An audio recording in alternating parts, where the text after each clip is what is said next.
Rafsanjani کی ہلاکت ایران کے لیے دھچکا۔ ایران کا نظام حکومت، معاشرت اور نظام حیات خمینی کے متعارف کردہ نظریہ ولایت فقیہ کے مطابق ہے۔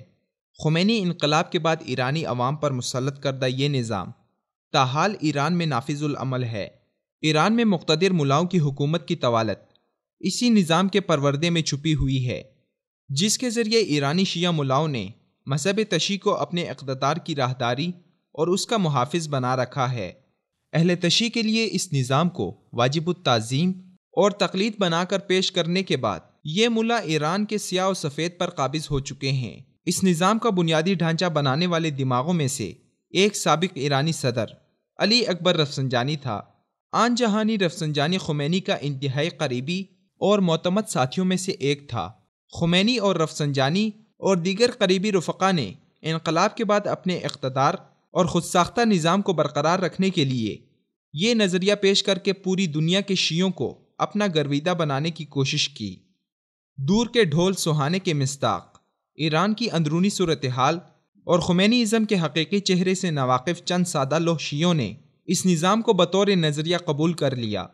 کھوکھلے نعروں اور ایرانی ملاؤں کی جانب سے نظریہ ولایت فقیہ کے متعلق دکھائے گئے سبز باغوں سے متاثر ہونے والوں نے عقیدت کے مارے اس نظام کو شروعات میں اپنا نجات دہندہ سمجھ لیا، لیکن وقت کے ساتھ ساتھ ایرانی عوام اس نظام سے اکتانے لگے، کیونکہ اس نظام کے تحت ایران میں نسل ابتری، نسل پرستی، فرقہ وارانہ تعصب، مذہبی سرمایہ داری اور نظام حکومت پر فقط ایک ہی مخصوص گروہ کا تسلط ہے۔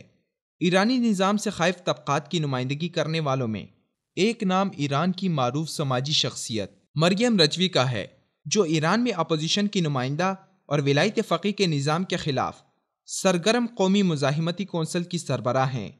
آیت اللہ خمینی کے دست راست علی اکبر ہاشمی رفسنجانی کی موت نے ایران میں ملائیت کی حکومت کو اپنے انجام کے قریب کر دیا ہے۔ مریم رجوی نے ان خیالات کا اظہار فرانس کے صدر مقام پیرس میں منعقدہ ایک کانفرنس سے خطاب میں کیا۔ کانفرنس میں شام، یمن اور دوسرے عرب ممالک کے مندوبین بھی موجود تھے، جنہوں نے یمن میں حوثی باغیوں اور شام میں صدر بشار الاسد کے جرائم پر بھی روشنی ڈالی۔ کانفرنس میں موجود دیگر مقررین نے بھی اپنے خطاب میں اس امر کی نشاندہی کی کہ ایران میں مذہبی حکومت مشرق وسطیٰ میں جنگوں، بحرانوں اور عدم استحکام کی ذمہ دار ہے۔ کانفرنس میں عالمی برادری پر زور دیا گیا ہے کہ وہ ایرانی رجیم کو نکیل ڈالنے کے لیے مؤثر اقدامات کرے۔ اس کانفرنس میں فرانسیسی رکن پارلیمنٹ بریگیٹ آلان نے بھی شرکت کی اور کہا کہ ایران میں مذہبی حکومت نے بنیادی انسانی حقوق پامال کر رکھے ہیں۔ انہوں نے کہا کہ ایران میں بنیادی شہری اور انسانی حقوق پر عائد پابندیاں انتہائی تشویشناک ہیں۔ ایران میں روزانہ معصوم اور بے گناہ شہریوں کو ظالمانہ طریقوں سے موت کے گھاٹ اتارا جاتا ہے۔ کانفرنس سے خطاب کرتے ہوئے ایرانی اپوزیشن رہنما مریم رجوی نے کہا کہ علی اکبر رفسنجانی کی موت نے ایرانی رجیم کے بدترین انجام کو اور قریب کر دیا ہے۔